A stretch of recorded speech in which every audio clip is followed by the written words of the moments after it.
Good morning, good afternoon, and good evening. I'm the Takonome, and welcome to my humble slice of the internet. Well, humble slices of the internet. That is my Twitch channel and my YouTube channel. How is everyone doing today?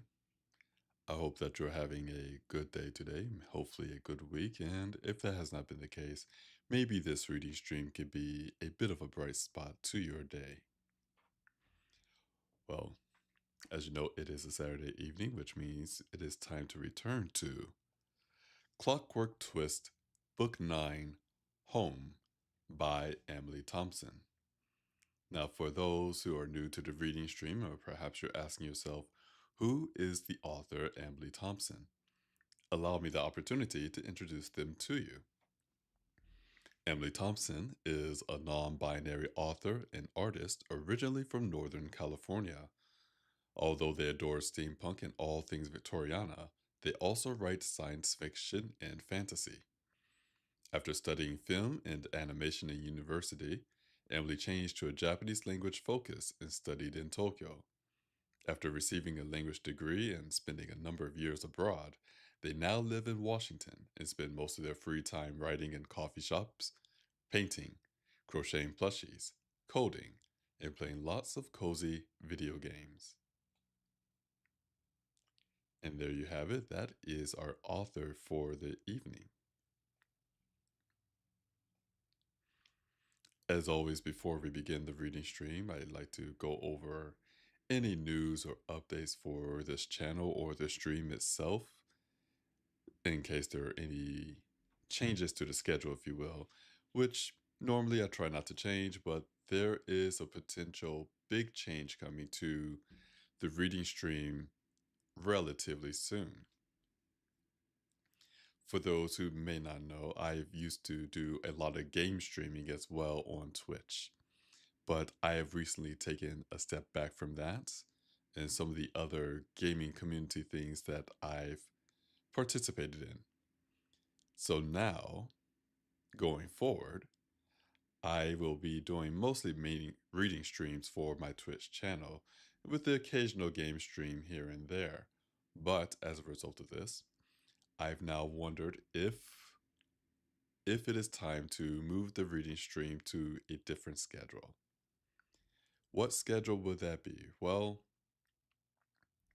looking at the market, so to speak, I believe many people want to attend events or hang out with family friends or so on and so forth on Saturday evenings. Of course, the reading stream will always be here for you. If you want to listen to it after the stream, you do not have to be here live to enjoy the reading stream. However, it is very possible that in the near future, the reading stream will move over to Sunday evenings, same time as now. So basically, it'll be Sunday evening starting at 8 p.m. Eastern Time. And maybe that could be used as a good way to wind down the weekend as we prepare for the work week if you start work on Monday. Almost knocked something over on my desk. Let's avoid that. So, of course, I will give more updates as time goes on, but I believe June, starting the month of June, we may switch over to Sundays for the reading stream. I'm going to give it some more thoughts, but that is the plan so far. As far as other news for the channel, honestly, I do not believe there are any other news at the moment. I'm going through my mind thinking about this here. And yes, I believe that's all the news we have for the channel. Let me check here. I have my tea almost ready to go. I just poured a cup. So we're going to give that some more time to seep in, which I'm sure it will be absolutely delicious when we finally take that first sip.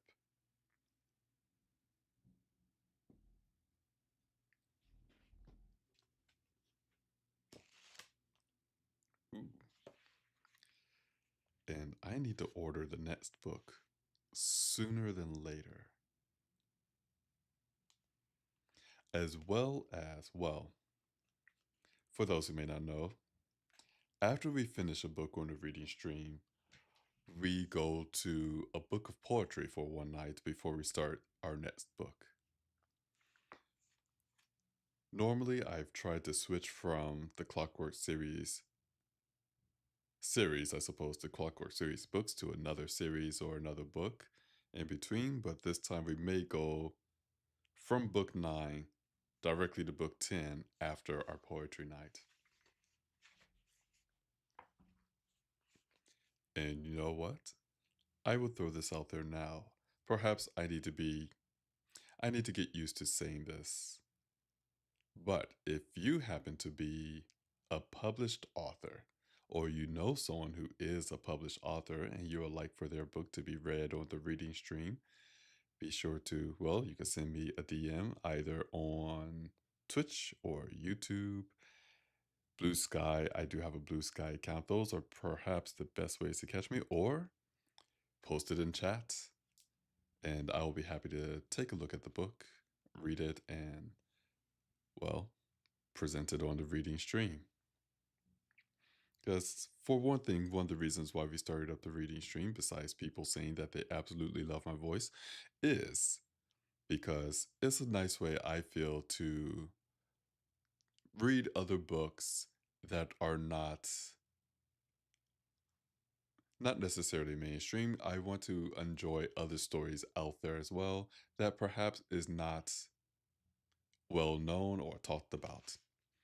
So, if you do happen to know a published author and they're willing to have their book read in front of who knows how many people on stream, give me a message.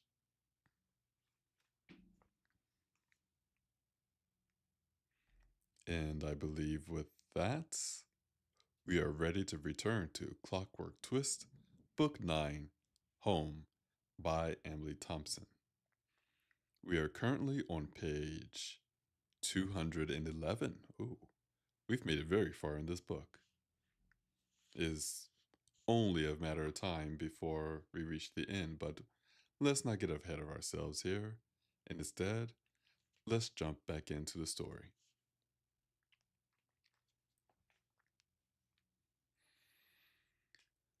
What is this anyway?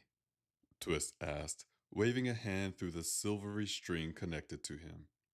The string remained undisturbed despite this treatment, as if it were nothing but a trick of the light. No matter how Twist turned or moved, it seemed to forever project from the very center of his body, without any regard for his physical form. Don't play with that, Jonas muttered. A string was emanating from him as well, and it seemed to point in the same direction that Twist did. Twist continued to hold on to Jonas to keep himself from floating away. Jonas seemed to have no trouble at all with his own gravity, but Twist's feet still refused to remain rooted to the ground. Nonetheless, he found that he was able to walk forward in the usual way, even if his feet only occasionally found the ground. He did his best to dismiss this inconvenience. They were in a dream, after all. Why shouldn't things be strange? They had decided to climb an arcing staircase that seemed to lead into the center of the vast, impossible labyrinth around them, and now they found themselves on a suspended floor of shining marble that stretched so far into the distance before them that Twist was unsure if it had an end at all. Tall bookshelves filled with all manner of things stood in orderly rows to either side, and each seemed to be miles long. It's going to take a lifetime to search this place, Jonas remarked. I can't even see the far wall, he added, peering into the distance. Should we just go back? Twist asked. We can follow these strings, like Pummut said to. Perhaps he missed us, and this isn't even Arabo's dream at all. He said that it was up to me to get it to the right place, Jonas said thoughtfully. Had to say her name in my head over and over. Hold on, I'll try that again. Twist waited while Jonas stopped speaking and stared thoughtfully into the middle distance. Anything? he asked eventually. No, Jonas said, shaking his head with a frown. What if you said it out loud now that we're here in the dream world? Twist suggested. I don't have a better idea, Jonas said with a shrug. He turned down the nearest endless line of bookshelves. Ara! He yelled. You don't have to shout. Era. Different person. Apologies. You don't have to shout, Arabelle said and chuckled. Twist jumped in surprise to find that she had sprung spontaneous into existence, not a foot away from him, leaning casually against the bookshelf. She seemed to be dressed as much as Twist remembered her, in tight trousers, a shiny, colorful bodice, and short jacket, her long golden hair tied in a loose braid that hung over one shoulder. She held a decorative snow globe in her hands, watching the glitter fall inside gently over a pretty little town, and she seemed entirely undisturbed by her intruders. Era, I need to talk to you, Jonas said, stepping closer once he seemed to get over his own shock at her sudden appearance. Arabelle laughed, glancing up at him with an incredulous grin. Yeah, you sure do. You just love hanging about for a chat. Don't be silly, John. Jonas paused, clearly confused by this reaction. Arabelle rolled her eyes, turning to place the snow globe on a spare bit of shelving. But, Era, I do need to speak with you, Jonas pressed. So speak, she said, not turning around. She reached up and plucked up a cut daisy that lay on a shelf above.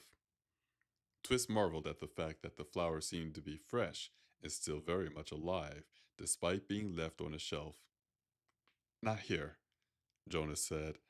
I need to talk to you for real, in the waking world. Arabelle turned to look at him, the daisy poised just under her nose. What? She asked, staring at Jonas as if he'd gone blurry. This is a dream, Ara, Jonas said, gesturing to the library around them.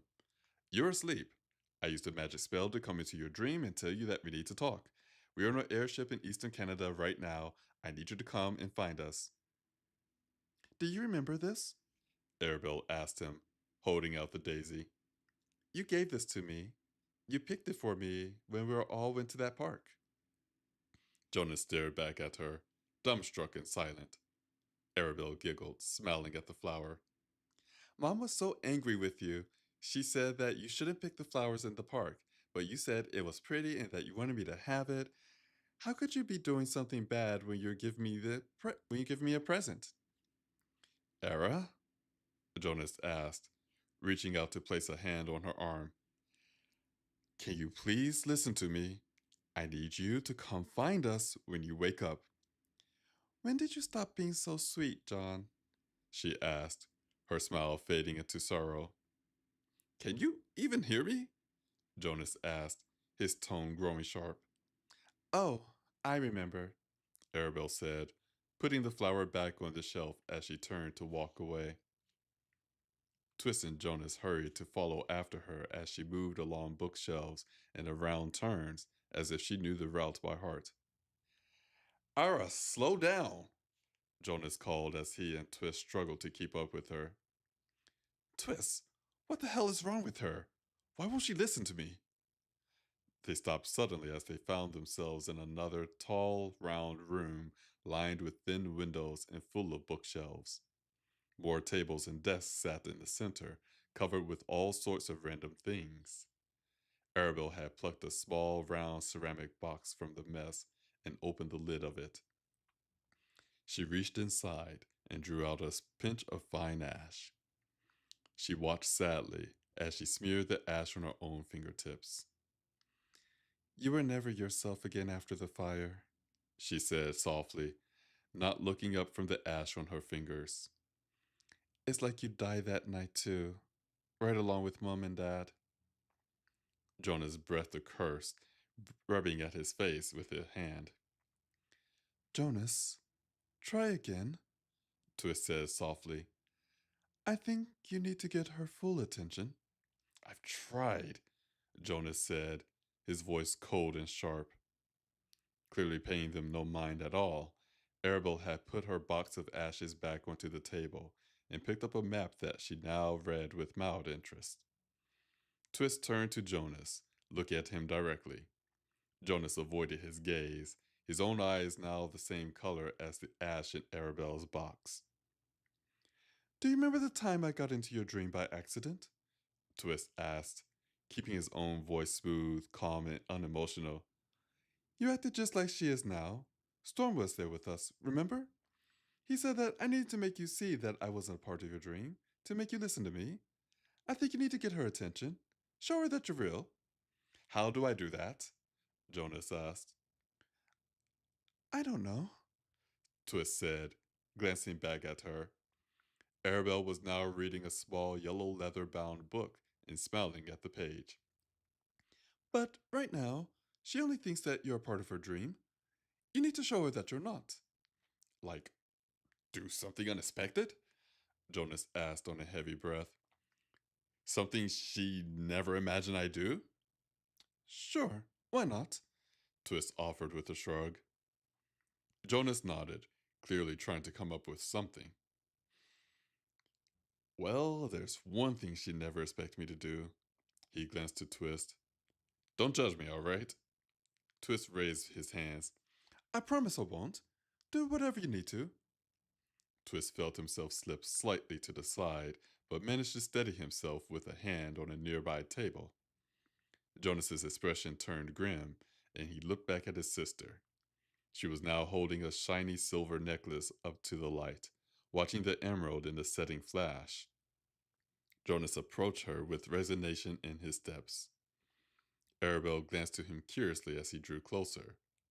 The moment he reached her, Jonas wrapped her in an embrace.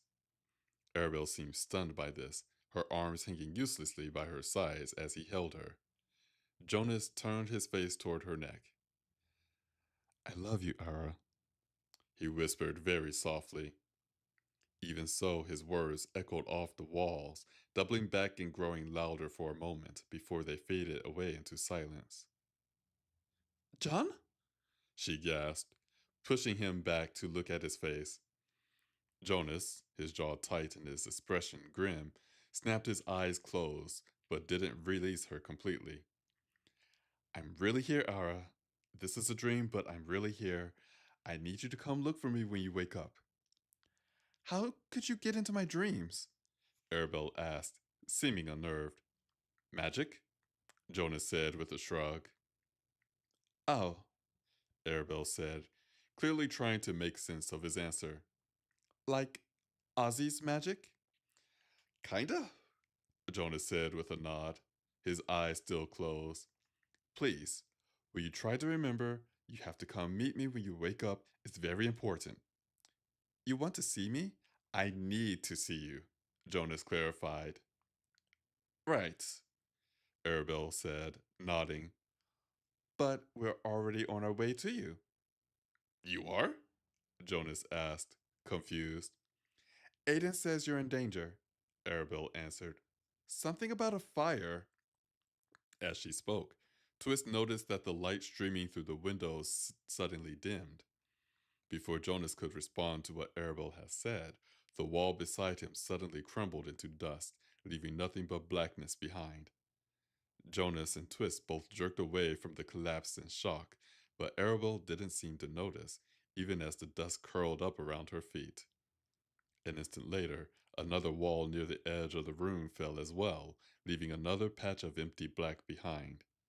Turning toward this new collapse, Twist saw that many of the bookshelves on other floors were disintegrating as well, falling into dust that lifted up into the air, while some whole floors were falling away at once. What's happening? Jonas gasped. Arabelle stood still, staring thoughtfully into space as the world around them crumbled more and more quickly. Before Twist could get a word of response past his lips, Arabelle suddenly dropped to the floor as if she fainted. Jonas dove for her, but the floor below them vanished into dust before he could reach her. Twist screamed in fright as he tumbled through the dust, into a vast, endless, silent black space where only he, Jonas, and their two still luminous strings remained. At first, he thought he was still falling, but he swiftly realized that he and Jonas were floating instead in an endless black space. We should go, Jonas said, an instant before he sped away at an impossible speed in the direction his string was pointing. Twist was only allowed an instant of shock before he felt himself suddenly pulled with tremendous force away in the same direction.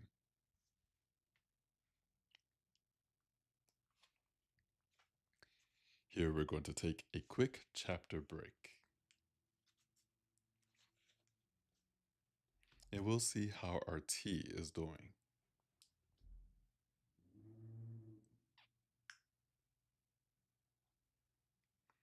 Let's see. Mm. I know I say this almost every reading stream, but my, that is delicious.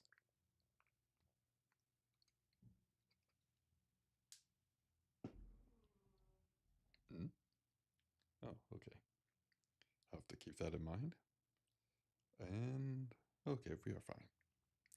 I thought I had a message on my phone. Turned out I was incorrect. But before we continue on to the next portion of this story, I do want to take the time to thank you all for joining this reading stream.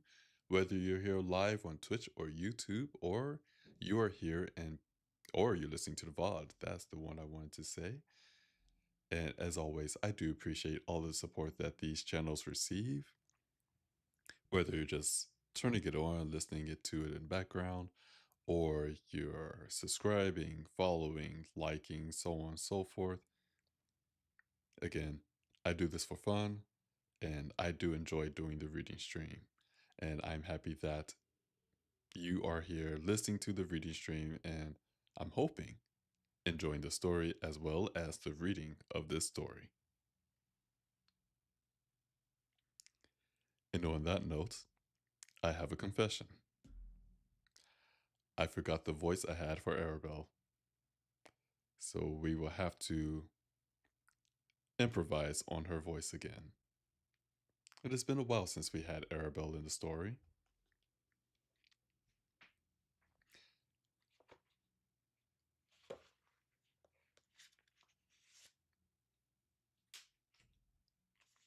Let's see. I'll take another sip of tea here.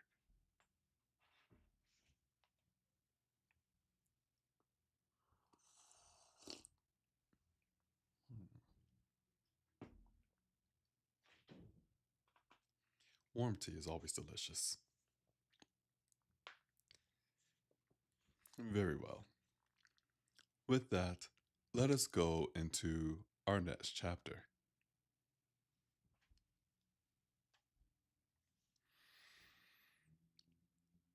Twist awoke with a start and for a moment was entirely unsure where he was. Darling! Mira gasped in fright, leaning over him in a dim space. He seemed to be lying down with his head in her lap. Mira gently petted at his brow and put on a brave smile. There, dear, she said soothingly. You're all right now. Oh, thank the queen, Pamut said on a deeply relieved breath, appearing at the edge of Twist's vision. They've both returned. What happened? Twist asked, trying to sit up. Mira helped him, remaining close at his side as her fearful emotions bled into his sight. Twist found that he was still in Jonas's cabin on the Icarus, in the low light of the single candle on the table beside him. Kima and Quay were both watching him intently, as if surprised by his very assistance, while Pamut looked as if he just had a terrible fright. Jonas was now awake, sitting up on his bed and leaning against the window. Pamut said, Mira answered Twist, that you followed Jonas away into the dream world. So that all really happened? Jonas asked, looking to Twist. Do you mean the Mad Library things? Twist asked back. The, other, the others all looked to Jonas as if for clarification. Jonas only nodded back to Twist. Yep, that's what I remember. Did you find your sister? Pamut asked. Yeah, we found her, Jonas answered. And I think she got the message, Oh, good. Pamut said. I was hoping we wouldn't have to try it again. But, darling, Mira moaned, still clinging to Twist's side as she peered at his face. why did you go along with him? You gave me an awful fright when you fainted, She added with a pout. I didn't mean to, Twist replied. How did that even happen? He asked Pamut. I have no idea. Pamut said, his eyes wide with wonder and appreciation. I've never even heard of someone following another spirit into the dream world. But you both traveled into the same place? He asked, glancing between Twist and Jonas. They both nodded. That shouldn't be possible. Pamut protested. Not even Jinn magic can follow loose spirits in the dream world. Jonas groaned, rubbing his face with his hands. This has something to do with old Jack Frost, doesn't it? At first, Twist didn't know what Jonas was referring to, but then he remembered that the split fairy soul that he and Jonas both shared seemed to be the actual Jack Frost, the Winter Queen's favorite soldier. Seriously, people, Quaid grumbled. Dream walking is strange enough. What the hell does Jack Frost have to do with anything? Pamela looked to Quay with innocent earnestness, pointing to both Jonas and Twist. They're Jack Frost. Quay stared back at the boy for a moment. Jonas, where do you keep your rum? In the trunk? Jonas said, pointing to the trunk in the corner. Grab me a glass too. While Quay went to collect the rum, Pamut seemed to clear his thoughts with a shake of the head. Well, He offered. that could be it. I thought you knew all about this stuff, Jonas said. I know the magic, Pamut said sheepishly. but no one knows how your sight really works. Nothing like you two has ever happened before. The queen and her advisors taught out the possibilities endlessly, but really, they could only guess at how a living split soul in two different people would actually behave. Jonas took a hefty drink of his rum as he listened and then frowned in thought. Wait, never? In the whole history of the world, nothing like this has ever happened before? Well, Pamut began hesitantly. the Fae have been around a lot longer than human beings. So have the Jinn and the dragons. To them, sights are a new thing. There weren't any at all but until the deal the Fae made with Atlantis, which, as we all know, went pretty badly. He added with a smirk. Quay refilled his glass of rum. Anyway, Pamut went on, seeming to notice that the others were listening to him closely. once the truce was made between the three great powers, which happened well before the deal with Atlantis, no Jinn or dragon had any magical dealings with the Fae. That was the point of the truce, after all. Only dragons or Jinn have the power to actually harm a Fae. Even the Winter Queen herself can't actually hurt another Fae. The only way to split one Fae in two is to use Jinn or dragon magic to do it. And that's just what happened when the nasty Jinn made the weapon that cut Jack Frost's soul in two.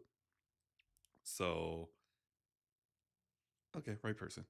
So, that's how I just got mixed up in all of this, Jonas mentioned offhandedly to Twist. Go figure. What does any of this madness have to do with Idris? Quay asked. Never mind, Jonas said, shaking his head. You probably don't want to know. You know, you say that a lot, Quay pointed out. Would you like the boy to continue? Jonas asked Quay with a smirk. Ah, Quay muttered, his expression souring. You're probably right. If it's more nonsense like that, then I really don't want to know. But you did get to talk to Arabelle. Mira asked Jonas. I talked to her, Jonas said, nodding. I'm just not completely sure she heard me. What was she saying about Aiden? Twist asked, grasping at the memory as if it were slippery. For some reason, the entire experience was blurring in his mind. Aiden? Kima asked, startled. Oh, yeah, Jonas said, His brow furrowed as he too seemed to struggle with the memory. Did you hear Era say they were already on their way to us? Something like that, Twist said. Oh well, I suppose it doesn't matter, he added, rubbing at his brow as he gave up trying to remember any of the blurry thoughts. As long as she's on her way. Are you alright, dear? Mira asked. I think so, Twist said with a shrug. I feel alright now. Well, then this is finished for now, Mira declared. And we just have to wait for Owlbear to show up and come with us, right? Yeah, indeed, Sunshine, Jonas said with a grin. Good, Mira said, nodding. Twist found that while her fear for him had faded, he could now sense an unsettled tension buried deep in her cool emotions. What time is it? Twist asked, reaching for his pocket watch. Ah, nearly 10 o'clock already. Yes, you were both asleep for a long time, Mira mentioned softly. Well, I don't feel rested, Twist said. How about you? Apologies. How about you, Jonas? Nope, not at all, he said, shaking his head. Why don't we call it an early night? Twist asked, already moving to stand. Yes, that sounds like a good idea, Mira said. Twist smiled, happy that he guessed right. She clearly wanted to leave the others. He wasn't sure if this was because she'd been frightened for him or because of whatever made her spirit so unsettled. But either way, he imagined that some time alone with her would allow him to sort it all out. That sounds lovely, Jonas said, sounding fatigued. Thanks for the help, mate, he added to Pamut. I'm glad we got you around, even if you don't have all the answers. Pamut beamed with pride at this praise, thanking Jonas bashfully. The memory of what Jonas had said to Arabelle in her dream echoed in Twist's mind as he saw this exchange. Jonas had known that speaking his true feelings would shock his sister, and yet now he said them easily to Pamut. The complexity of his friend's motives looked just as vast and labyrinthine to Twist as the library in Arabelle's dream, and so he did his best to put the whole idea out of his mind for the night.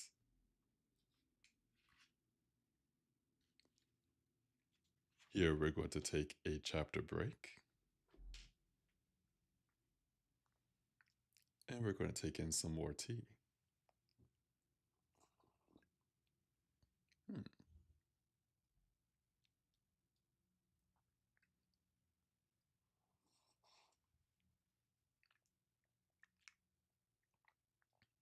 Oh my, there we are. Before we jump into the next chapter, well, I'm going to do a little stretch first of all, but again,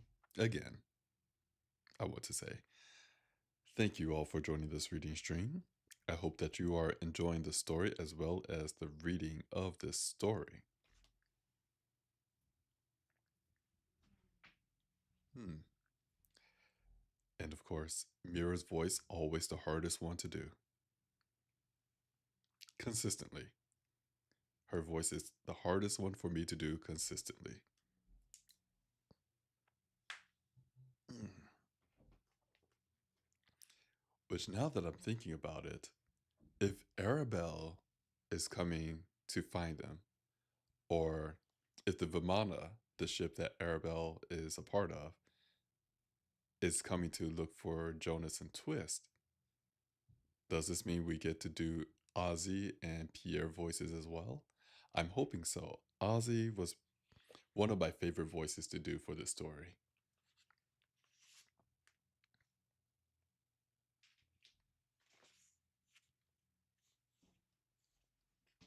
Although I'm also enjoying Quay's voice too, even if it is a little harsh on the throat.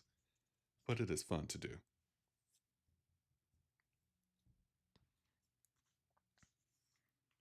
Very well.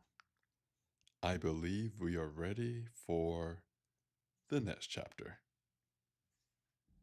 Let's begin.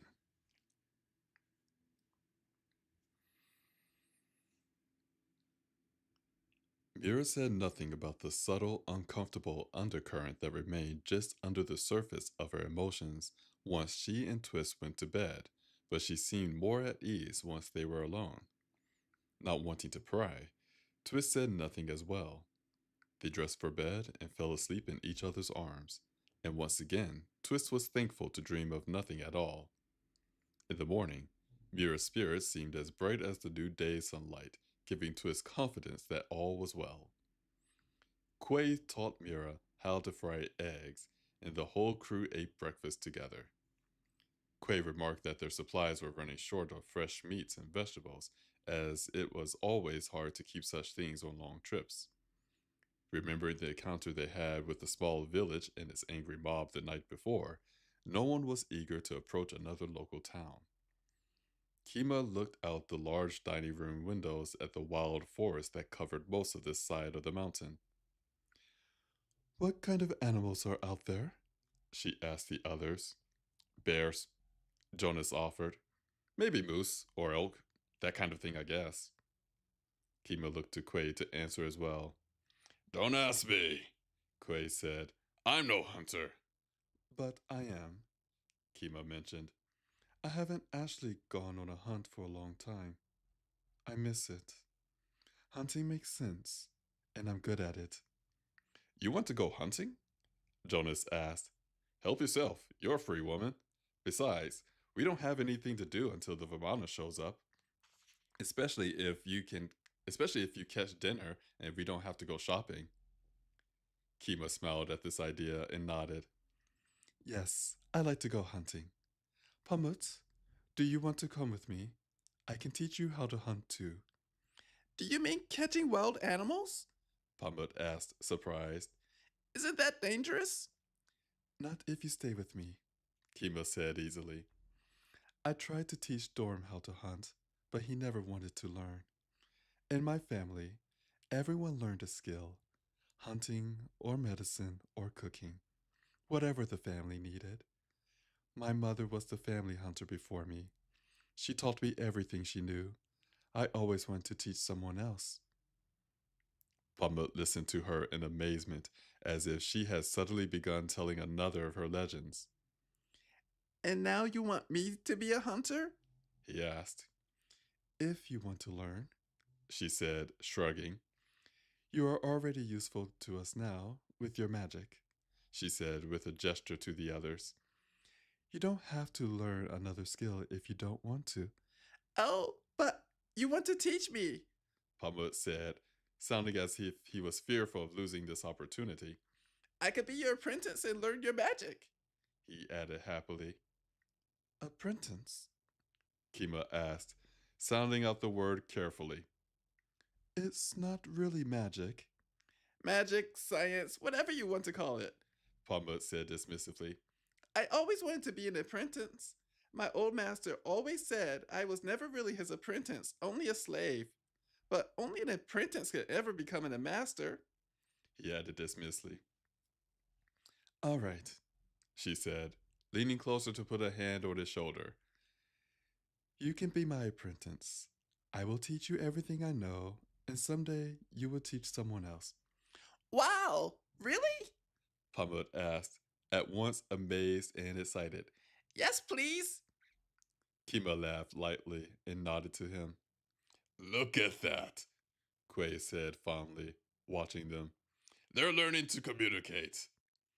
Jonas laughed and nodded. Whatever works, I guess. All right, you two, he said, turning to Kima and Pamut. Go have fun tracking bears or whatever, but be sure to come back to the ship before dark. If the Vimana doesn't show up today, we're going to have to try dreamwalking again, unless we can come up with a better way to find Arabelle. And I need Pamut's help for that. It's too dangerous to hunt after dark anyway, Kima said, nodding. We'll be back before then. Have fun, sweetheart, Mira said happily as Pamut leaped to his feet to follow his mother to the door. Pamut spared her an excited smile and nod before he and his mother vanished through the door. Mira gave a happy sigh. Isn't that nice? She asked the others. They're really starting to get along. Who wouldn't like Kima once they got to know her? Jonas asked casually. Quay looked at Jonas askance. Why do you have such a high opinion of that woman? I mean, she's alright, but when you talk about her, she can do no wrong. Jonas glanced back at Quay with obvious derision. You like that gun woman Sybil, and she was as likable as an angry honey badger. Sybil, Quay said, pointing an admonishing finger at Jonas, was a damn good cook. Kima used to hunt buffalo with a harpoon gun from an airship shaped like a full moon, Jonas countered. Quay's eyes widened in surprise. All right, that is fairly impressive. Jonas grinned smugly. Not to mention that smile of hers. Quay eyed Jonas suspiciously and then shook his head. Fine. It's none of my business who you fancy, he said, his tone daunting. Damn right, Jonas said, nodding. Is there any more tea? He asked Mira pleasantly. A bit, I think, She answered, reaching for the pot that sat near her on the table. Twist did his best to hide his surprise at hearing Jonas not deny a possible romantic interest in Kima. But hadn't he said more than once that he didn't fancy her? And yet, with the way he treated her, how could he not? Twist forced his mind onto other things and silently admonished himself for considering such gossip. Quay was right after all. It was no one's business but Jonas's and Kima's.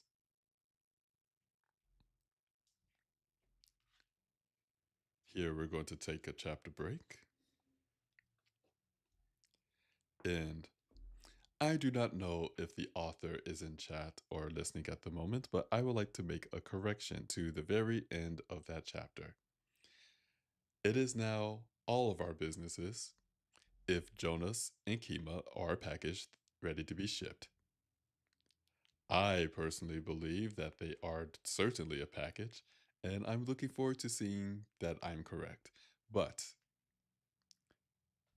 within the context of the book and the story, then yes, it is no one's business but Jonas's and Kima's.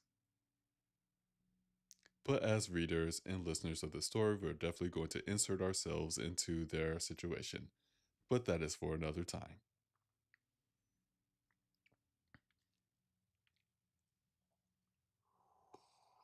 Mm. Oh, wow, that's over halfway gone now. I'm looking at my tea. Now, you may be wondering, why, Taka, what tea are you drinking tonight? It's been a while. I had to search for this. I did not have time to find it last time because of the birthday stream. But this tea is the Fairy Queen. It's been a while. And the Fairy Queen's ingredients are white tea, peach, lemongrass, lime peel, and rose petal. And before we continue on, Electric Rose, domo arigato for the follow. I hope that you're having a good day so far. And yes, hello. So tonight I'm drinking the Fairy Tea, the Fairy Queen tea, which is perhaps my favorite tea, although Anansi's Web is giving the Fairy Queen tea a very good run for its money. Let's see, Electric Rose says it's almost 2 a.m., but hey ho, I hope you're well, doing very well actually. For those who may not have known, 2 days ago was my birthday, and I had a wonderful birthday. 2 days ago, yesterday, and honestly today as well. I believe today is the very tail end of my celebration of my birthday. But it was a very nice event. From Electric Rose, your voice is so nice for reading. I love it here already. And happy birthday, even if I'm late. Thank you very much. And yes, I'm glad that you do, and other people as well, hopefully, other people as well, enjoy my reading voice, even if the characters are not as smooth.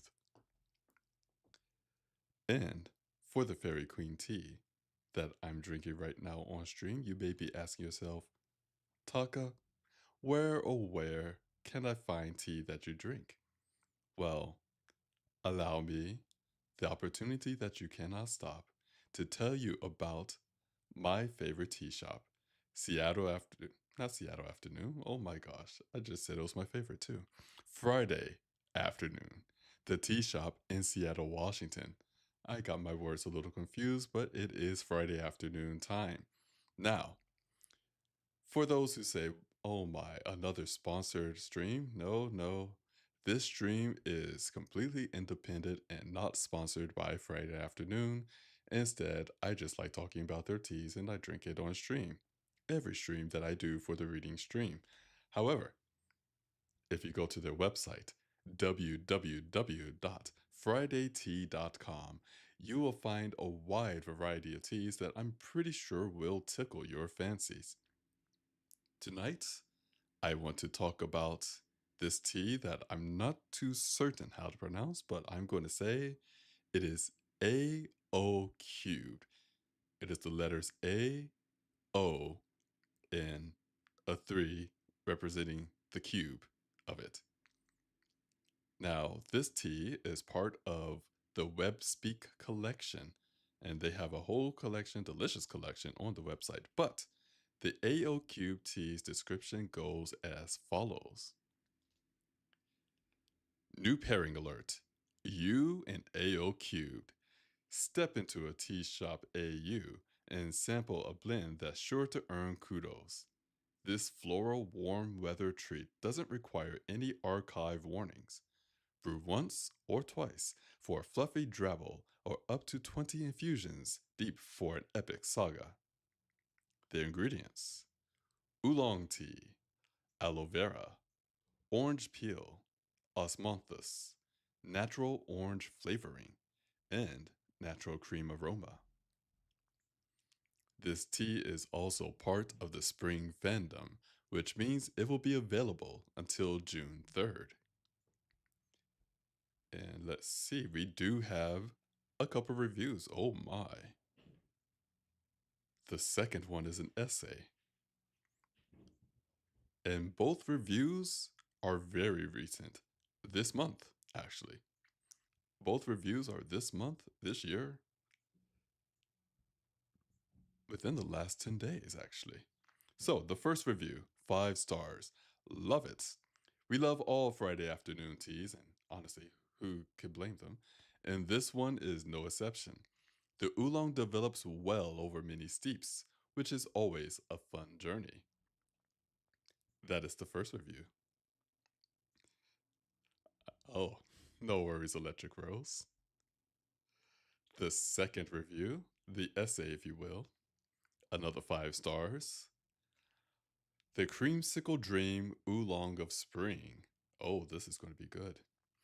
Friday afternoon tea's AOQ blend is pure magic in a cup and has swiftly become one of my all-time favorites, not just for the spring rotation, but for the entire Friday afternoon tea lineup. Alongside the beloved Pear White Peony AO3, AO cubed, apologies, he can't actually get the cube up there, stands out for its enchanting ability to capture the essence of spring and early summer in every sip. There's something unmistakably special about this tea, and once you try it, you'll see why it's so easy to fall head over heels. The heart of AO Cube is a lovingly smooth oolong base, which provides just the right amount of warmth and gentle body for the creamy, dreamy flavors layered on top. The infusion of watery aloe vera, zesty orange, a subtle floral sprinkle of osmanthus, and a whisper of cream brings together a flavor profile that somehow tastes exactly like the world's best creamsicle. Elegant and naturally sweet, never cloying. The orange and cream notes are perfectly balanced, uplifting and soothing at the same time, while the osmanthus adds a sophisticated floral note that lingers delicately. Each cup is beautifully harmonious, bright, fresh, and deeply satisfying. As an aging Gen Xer, I didn't immediately understand what AOQ was, but I do know that I absolutely love this tea. What I adore most about AO Cube is its adaptability. It is a treat morning, afternoon, or evening, and it re-steeps beautifully for an ongoing flavor adventure. Whether you're a fan of oolong, crave unique and nostalgic flavor combinations, or just want a tea that feels like a gentle hug and a happy memory rolled into one, AO Cube is not to be missed. 5 stars. Highly recommended and a permanent spot in my favorite tea collection for as long as I can get it. That is an endorsement if I've ever heard one. So, again, if you want to try a tea that generated an essay from one drinker, go to Friday Afternoon Tea. Again, the website is www.fridaytea.com. Again, www.friday, like the day, and tea, like the drink.com. And again, they do not sponsor this channel. They do not sponsor this stream. I still do not know if they know I'm still doing this or not. Someone has told them this 2 years ago that I've been doing this, but do they know I'm still doing it? Maybe not. Will they send me a cease and desist? I doubt it. Will they kidnap my grandmother and then make me say more about their teas? No, they will not do that either. So I hope. But I do enjoy their teas. Again, that is Friday Afternoon, the tea shop in Seattle, Washington.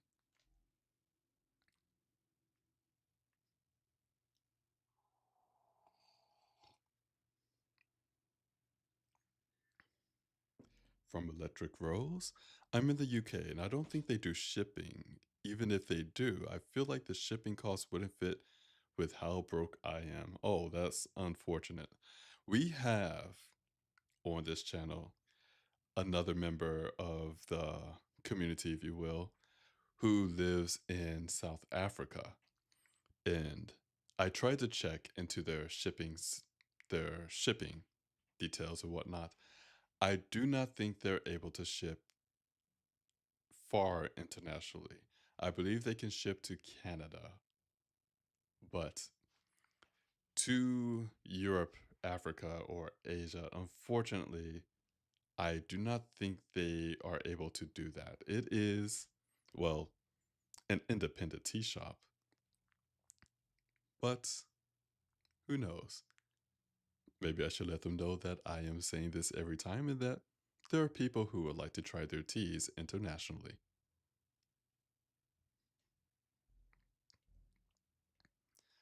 Oh, then I have to grab one if I ever decide to go to the States. Well, if you do come to the States well, of course, there's a travel warning against going to the States for good reasons. However, this is not the stream to talk about that per se. But if you do come to the States to order some of the Friday afternoon tea and you're not within Seattle, Washington, I will say it does take a moment, a few days or so, for them to ship the tea out. I believe they have to prep the tea before they ship it out to you. I know that I waited at least 2 weeks to get tea when I order them, but it is certainly worth the wait. That is my personal opinion.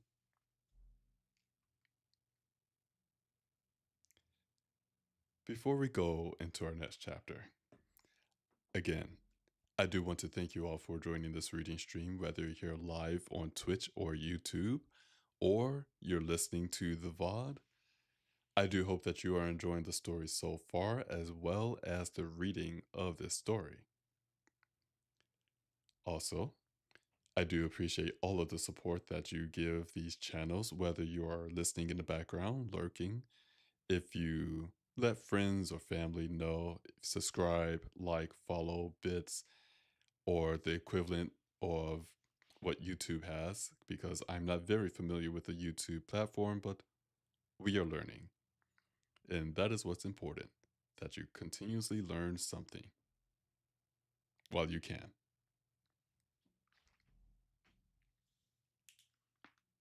Hmm.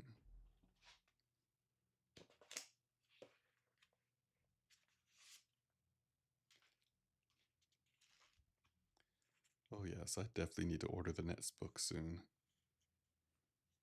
But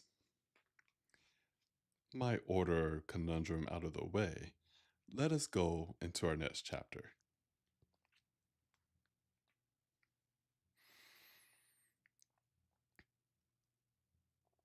Once Kima and Pumbut set off into the wilds, the others aboard the Icarus fell once again into lazy and idle fantasies. Twist finally found himself with no more excuses at all to keep himself from tackling the problem of Mira's silent locket watch. Seated at a desk under the windows in their shared cabin, he organized his clock mending tools and flattened out a clean cotton cloth on which to work. The little watch that Sky had given to Mira lay on the cloth before him, defiantly enigmatic to the last.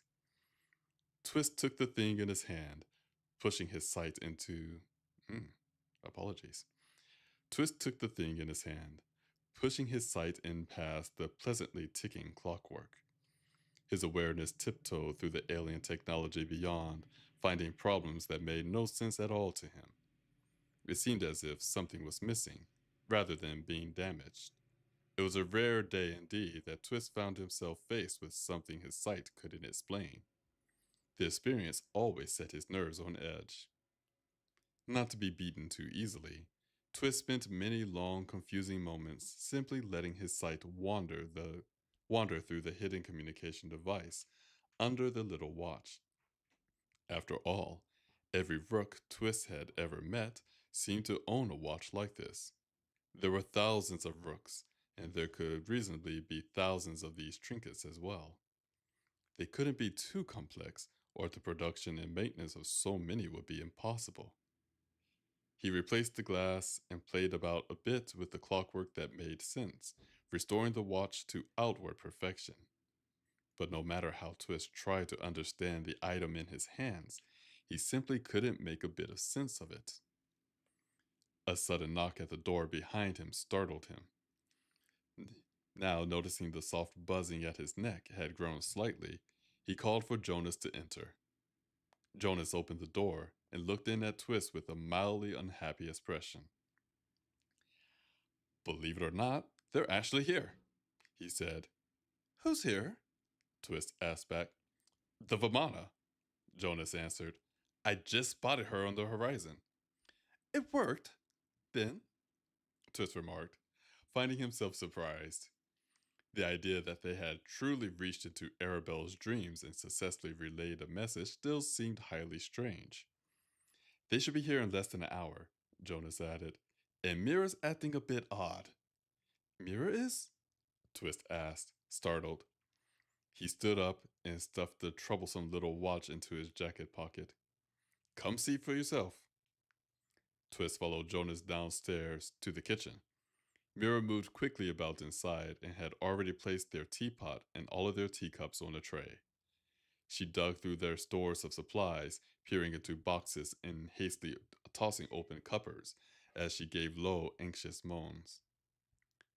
Darling, Twist asked, concerned by her agitation. I know we ordered biscuits, Mira said as she turned to him urgently. But where have they gone? That crate is marked confectionery, Jonas offered, pointing to a small crate that rested on the floor beneath a few others in the corner. Oh! Mira gasped, as if he saved her life. Mira began to free the crate by moving the ones on top. Twist rushed to help her. But dear, what's happening? Twist asked her gently as they finally freed the crate in question. Mira opened the crate and a wide, blissful smile filled her face as inside it she found a rather vast selection of dry, sweet biscuits in colorful packages. What kind of host would we be if we can't offer our guests just tea and biscuits? Mira replied, clearly taking great care to select the best candidates from the crate. After all, she added gleefully to Twist, we never had our own ship before. We've always been guests, but when the Vamana arrives, they'll be our first guests. We simply have to make a good impression. It's not as if they don't already know us, Jonas pointed out, smirking at Mira from the doorway. They're family, for heaven's sake. That's not the point, Mira said, taking her selections to the table. Now, where's that nice, pretty plate I picked out? As Mira reached back into the cupboards for dishware, Twist couldn't help but smile. Even if she was a bit more excited than she really ought to be, her point was a valid one. This was their own airship, and they were indeed awaiting guests. Perhaps a bit of ceremony was called for after all. Twist asked if he could help, and Mira instantly rattled off a long list. Jonas shot Twist a sour look for asking in the first place, and Mira gave Jonas tasks as well. Nevertheless, both men moved into action. One of the larger crates that still sat to one side was pushed into the center of the deck and covered with a clean white tablecloth. Mira collected an array of treats, finger sandwiches, and a bit of leftover fruit, as well as the biscuits, and arranged it all attractively on a few plates, while Twist and Jonas enlisted Quay to help move a few chairs out on the decks as well. Why are we doing all this? Quay asked, watching Mira adjust the minute angles of the teapot and its matching cups. We've never had a nice new airship to show off to our friends. Mira answered. We should make sure that it looks welcoming and inviting, don't you think? Oh, I wish we had some nice flowers for a centerpiece. Could someone please push those other crates against the railing so that they look better? She headed for the kitchen again before anyone answered her, looking up to the glass overhead as she went. I guess the glass is clean enough. Quay looked at Jonas skeptically. Jonas shrugged. What else are we busy doing right now? Quay shook his head, but turned to help Jonas and Twist with the crates nonetheless.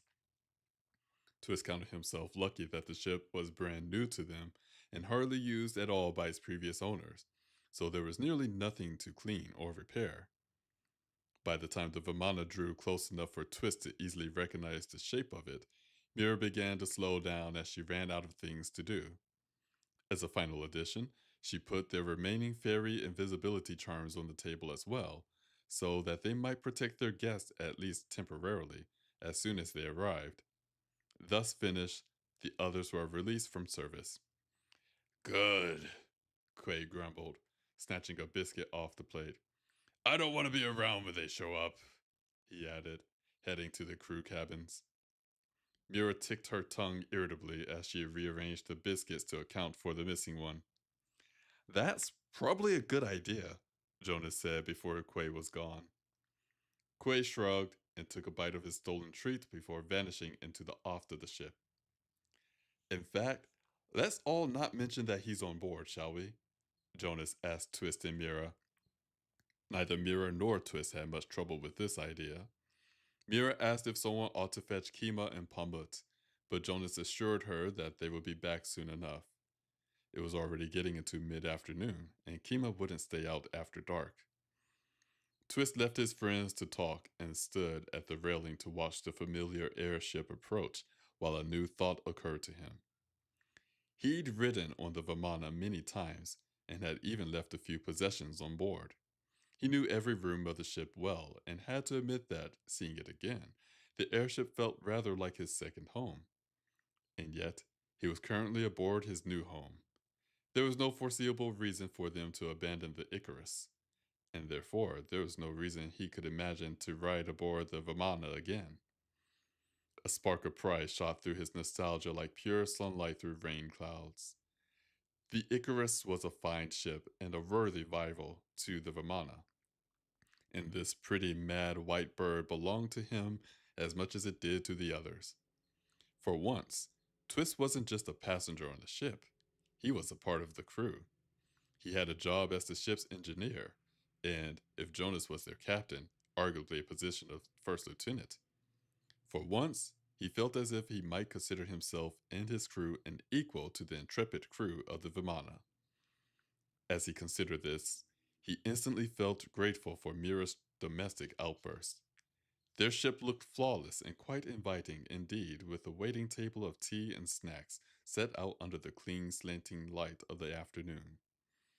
It looked like the sort of place that would rather impress him if he wasn't already accustomed to it.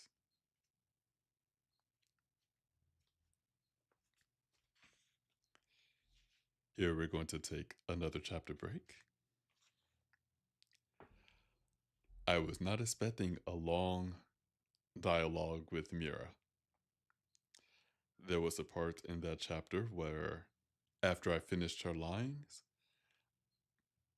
as best as I could do them anyway, I had to figure out how to switch back into narrator voice as well as the other voices.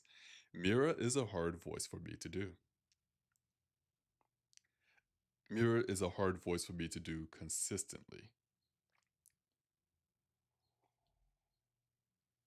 Mm. Oh, that's good.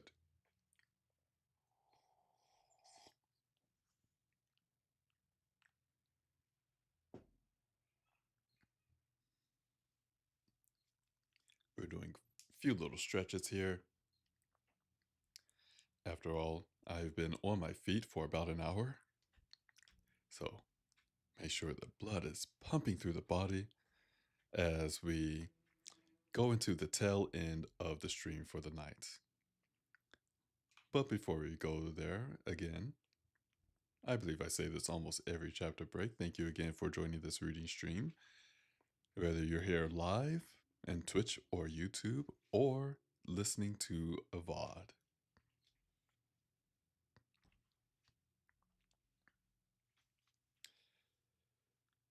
And with that, let's go to our next chapter.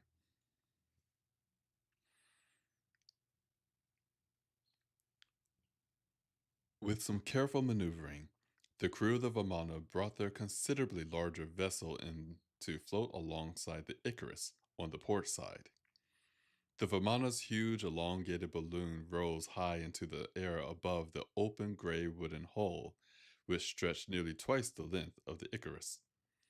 Twist spotted Arabelle and Dr. Philippe Rhodes on deck, both waving to them across the gap, while Howell remained busy at the helm. Arabelle and Philippe worked together to anchor their airship to the nearest trees. When, and when Howell joined them, they produced a long plank of wood that might make for a bridge. Jonas opened the door-like hatch on the port side, and the long plank of wood was hung across the 10-foot gap between the Vamana and the Icarus. Jonas and Twist did their best to secure it to the hooks that stood beside the open doorway that led into the glassed enclosure of their airship. Twist was instantly relieved to see Arabelle begin to cross the plank, showing that Twist wouldn't have to make the perilous crossing himself, at least for the moment. Jonas took Arabelle's hand to help her through the last few steps when she reached him. Oh, John! She gasped, leaping into his arms the instant she was aboard. Jonas's eyes snapped closed well in time as he put on an awkward smile and began to respond. I hope you're not mad at me for coming to find you. Arabelle went on quickly, before he could speak, pulling back to look worriedly at his face. Aiden said you might be in trouble, and I had the strangest dream about you last night, and I just had to come. Jonas made a placating gesture and attempted to speak up again. Hal said that you might be mad, She added before he could get a word out. but Ozzy said that I should trust my instincts, and we left on good terms, you know, the last time I saw you. Better than we had before. Anyway, I know you said I should let you go, but Era, Jonas shouted, putting his hands up in surrender. It's fine. I'm glad you're here. I really do need to talk to you. Arabelle gasped. that's just what you said in my dream. I know, Jonas said before she could go on. I used to spell to get into your dream and tell you to come find us. That was actually being your dream. I'm glad you listened. Wait, really? Arabelle asked, clearly entirely unnerved. How did you get into my dream? It's a really long story, actually, Jonas answered wearily. Hello, Twist, Howell said as he followed his niece to the near end of the gangway. May we come aboard? Behind him, Twist saw the rest of the Vamana's crew ready to join them aboard the Icarus as well. Of course, Twist answered with an inviting gesture. As Zale, the green-haired and ever coal-blackened and oil-stained engineer, boarded behind Howell, he offered his greetings as well.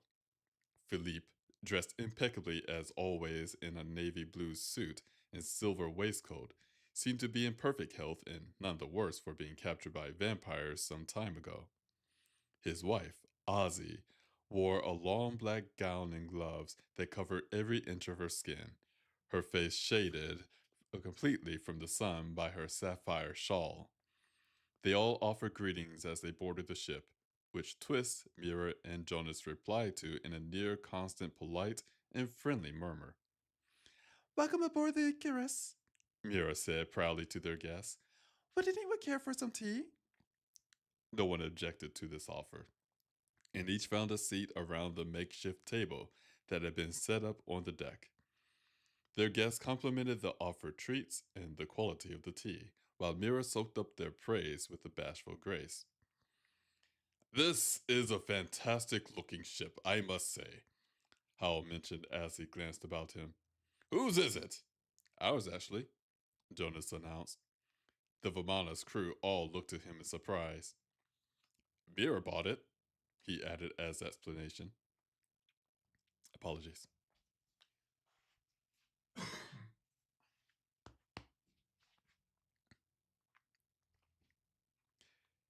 Mira bought it, he added as explanation. Did you go back to dancing then? Ozzy asked, clearly trying to work out where she gained such wealth. Oh no, Idris gave me a magic purse. Mira answered easily. I really wish he stayed with us, Howell said on a sigh. That Jen and his monkey took off on their own right after you left France, he added to Twist and the others. Apologies, there's something stuck in my throat. I think it's clear now. They do that, Jonas remarked. It's even harder for them to sit still than it is for me. I'm sorry, Ozzy said, raising a gloved hand. I have to ask, why is there magical warding all over this airship? The rest of Vamana's crew seemed surprised by this, but Twist quickly remembered that Ozzy was rather adept at her own witchcraft.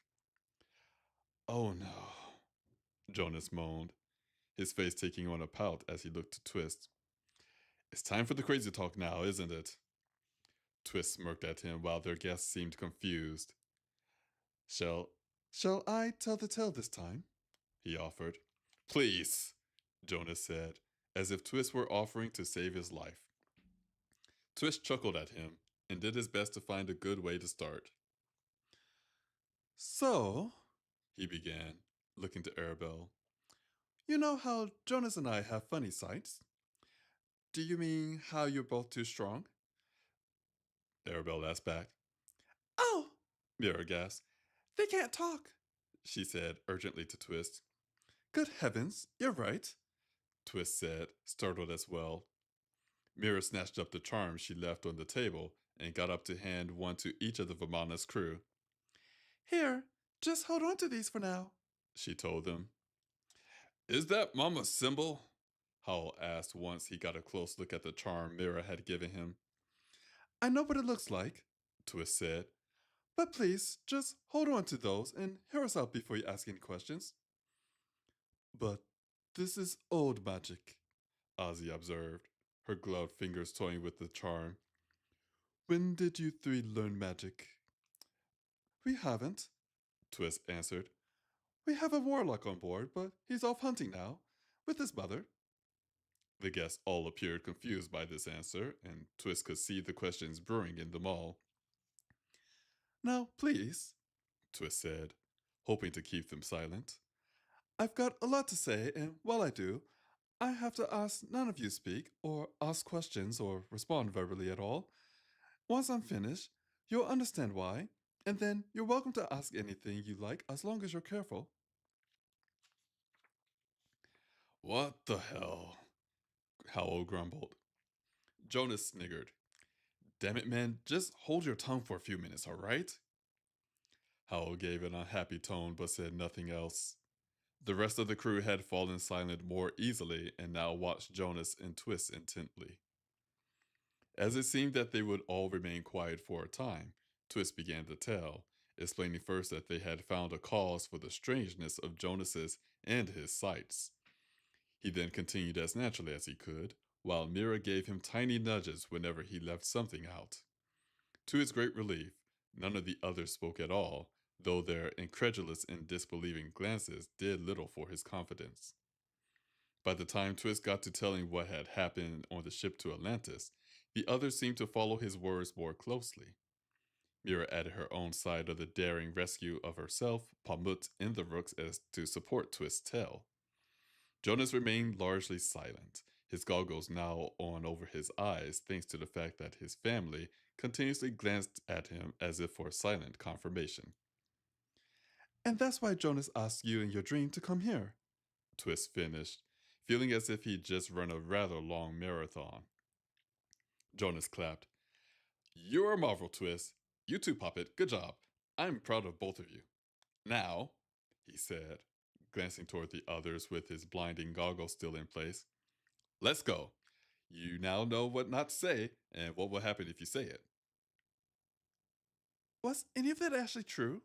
Arabelle asked Jonas without hesitation. Every word, I'm afraid, Jonas answered with a nod. And you think that I'm. Arabelle started and then paused as she picked the right words. You think I'm a target? You'll be a huge help to the Fae, I'm afraid, Jonas explained. And believe me, they wouldn't bother to ask for your help. They'll just take it. From everything we've seen, these creatures are ruthless.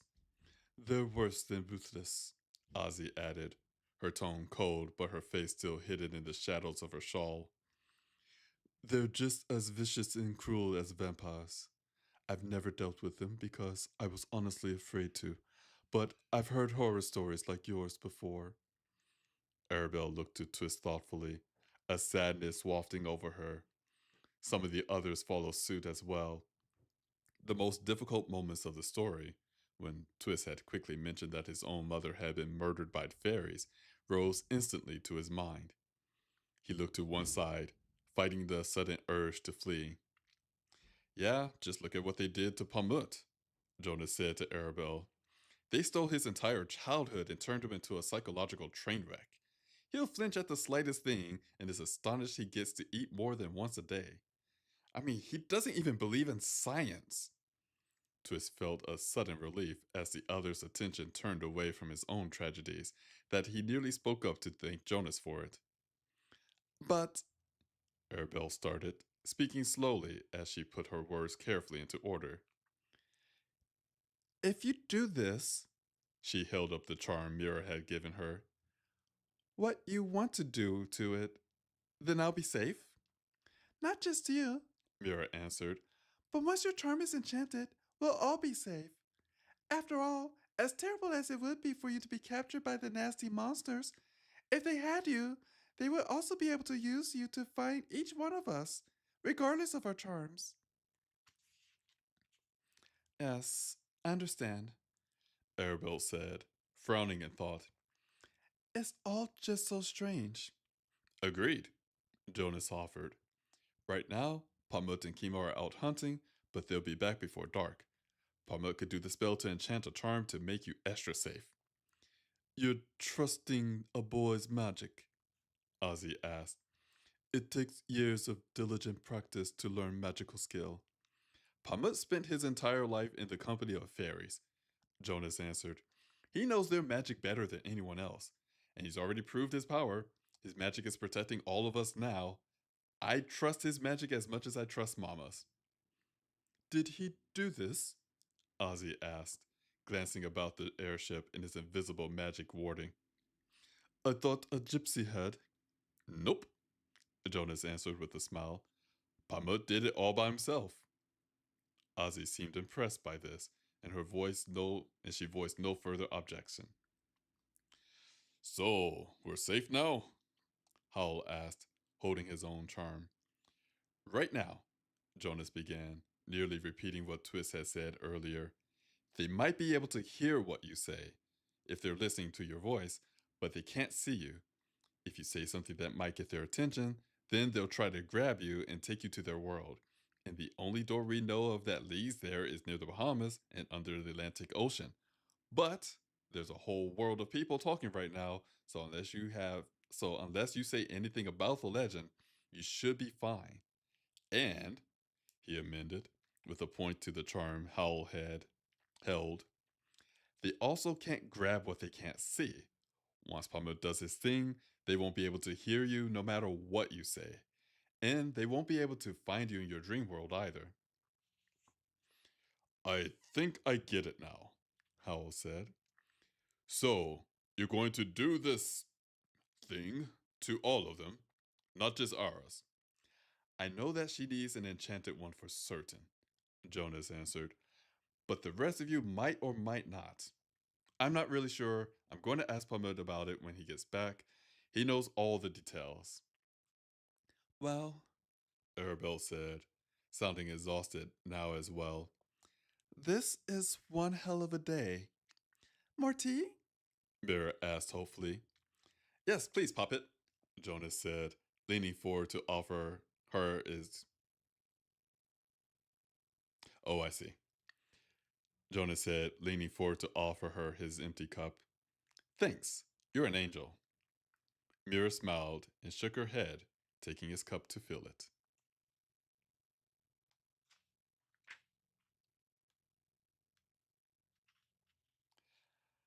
I believe we can do one more chapter. I'm looking at it and it looks pretty short, so we're going to take a quick break here. We may go a little over the hour 30-minute mark, but I think it will be worth it for this chapter.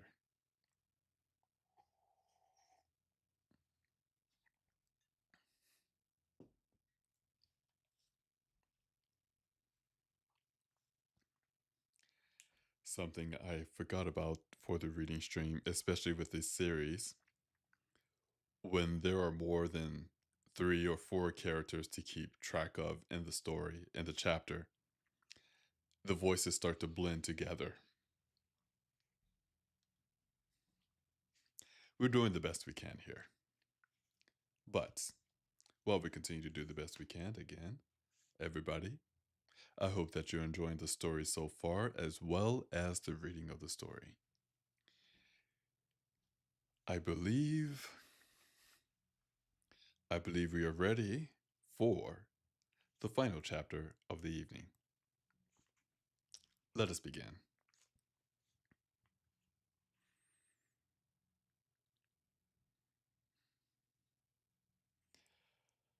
As the afternoon deepened, thick clouds began to roll in from the north like a fluffy gray and white duvet. Glancing up, Jonas mentioned that they might well have rain tonight. Protected as they were by the Icarus's glass enclosure, her crew didn't seem at all perturbed. The Vimana's crew, on the other hand, decided to secure their ship against the elements before any sort of storm might strike. Oh, Mira said suddenly. Do you think I might slip aboard and pick up some of the things I left on the Vimana? Of course, Arabelle answered. Can I grab my music player? Jonas asked, suddenly seeming to remember it. You're all welcome naturally, Howell said. While they all headed to the Vimana together, Twist began to wonder how long Adair Quay's presence on their ship would remain unknown. He assumed that Jonas would be the one to broach the subject and then explain everything to his family. But Jonas didn't seem to be at all inclined to do so. Twist didn't blame him. It wasn't going to be a fun conversation. Twist decided to hold his tongue and let Jonas choose the moment in his own time. The others fell into an informal line to make the crossing to the Vimana, one at a time. When it was Twist's turn to step across the thin, unrailed gangway over the tremendous drop, his heart fluttered with sudden fear. Mira crossed just ahead of him and turned back to watch, so Twist forced himself across as Jonas followed close behind. Twist focused hard on Mira's pleasant expression and refused utterly to look down. He made it without mishap and stifled his relieved breath at finding he survived. Standing firm on the open deck of the Vimana, Twist was instantly struck by the echoes of his own history upon it. Up near the bow, he met Jonas for the very first time. He won a sword fight with Vane right over there.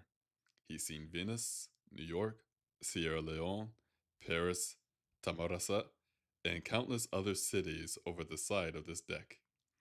And just there, not far from where he now stood, he proposed to the beautiful princess who would soon be his wife. It was hard for him to imagine that this new airship might ever carry as many memories as the Vimana already did. The others moved off to the stairs that led down to the crew cabins, and Twist hurried to follow after them. The familiar scent of the dark wood in the hallway on the lower deck seemed unusually sweet, as was the gentle creak of his old cabin door. Since the Vimana had an abundance of cabins for her usual crew, Twist found that none of his things had been touched since he left them. The simple bed he shared with Mira still lay neatly made on the floor, below Mira's painting of daisies on the wall. She hurried to her trunk, kneeling on the floor beside it, and dug into it with glee. Oh, look! She said excitedly, holding up a swath of rich purple cloth to show Twist, who still stood by the open door. This is the first sari you ever bought me in Bombay. I should wear this one more often. She added, beginning to fold it up lovingly. Dear, Twist muttered, unable to free himself from his thoughts. does it feel strange to you being here on the ship again? Mira looked up to him, her excitement dimming into quiet. She glanced about the room. Yes, it does. It's rather like going home again. You think so too? Twist asked eagerly. Oh, yes. After all, it's the only place we ever come back to, even if it's actually in different places.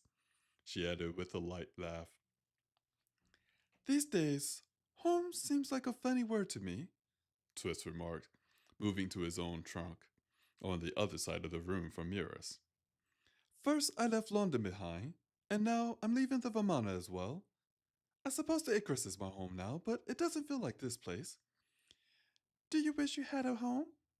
Mira asked, her voice softer. Twist stopped in his rummaging to turn to look at her. There was a subtle melancholy lurking at the edges of her soft smile. Confused by her manner, Twist didn't know what to say. I mean, a real home, Mira went on. like a palace of your own. I don't have time for a home, Twist answered. we're always wandering about from one thing to another, discovering hidden cities and battling monsters. If I had a palace, I'd never spend any time in it. Yes, I know. Mira said, her smile brightening again. We're having wonderful adventures right now, but it needn't always be this way. Do you sometimes wish you had a different life? Maybe later, once we tired of venturing. Twist could easily see the thin facade of apathy as she spoke the last few words. He knew instantly that she hadn't truly meant them. Mira had, after all, repeatedly expressed her love for adventures and had never before even implied that she might tire of them. What about you, dear? Twist asked back. Do you wish you had a different life? Well, Mira said, looking somewhat guilty now.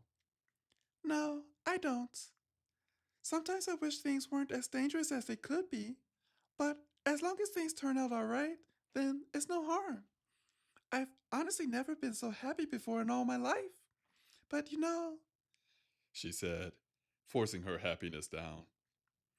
it's not fair if only one of us is happy. And I know that you never were.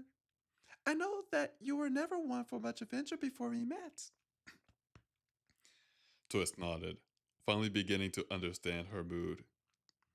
Before I met you, I thought I knew exactly what I wanted. All I ever strove for was safety.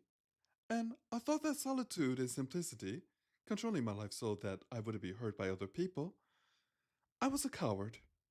He looked to Mira with a satisfied smile. I like to think I'm not cowardly anymore. You? A coward? Mira scoffed, bewildered. Darling, you're the bravest man I've ever met. You fought vampires and dragons and fairies. Twist laughed. But I'm still nervous around heights. he said, stilling her praise. And crowds give me an awful fright. Mira crossed her arms, looking resolute. You can't be brave if you're not afraid. Doing daring things when one doesn't respect the danger of it only makes one an idiot. But no matter what frightens you, I have never once seen you run away in fear. The only times you ever run away from anything, it was entirely prudent to do so. Twist put up his hands in defeat. All right, all right. I'm magnificent. Precisely. Mira said with a stern nod. And don't you forget it. How can I when I have you to remind me? Oh, you scallywag. Mira said, rolling her eyes. Twist did his best to look solemn. Well, in answer to your question, he said, turning his tone honest, since I left London, I have learned one very important thing. I don't actually want any of the things I always thought I wanted. I therefore hesitate to trust my own desires until I can make sense of them. Until I do, I very much like to follow yours. I don't think I shall ever tire of your happiness, my dear. Mira smiled to him warmly, clearly pleased with his answer. I suppose that's fair then.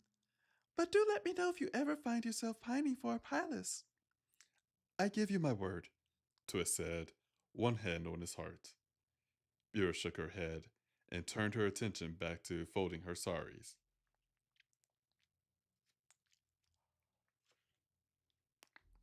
That was. Mira's voice is the hardest voice to do consistently and for a long stretch of time. To be honest, I'm a little lightheaded from doing Mira's voices for that long.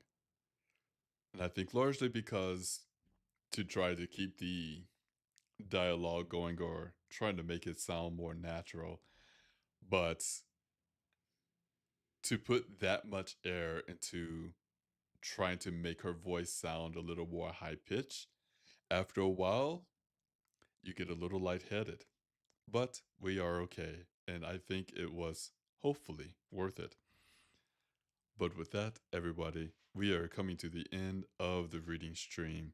I do hope that you enjoyed the story as well as the reading of the story. Again, the reading stream will move to. I intend to have the reading stream move to Sundays in the near future, but we will have another reading stream next Saturday, 8 o'clock Eastern Time. With that, I wish you all a wonderful night, a wonderful day, and be safe out there, and I'll see you next time. Until then, take care, and bye bye.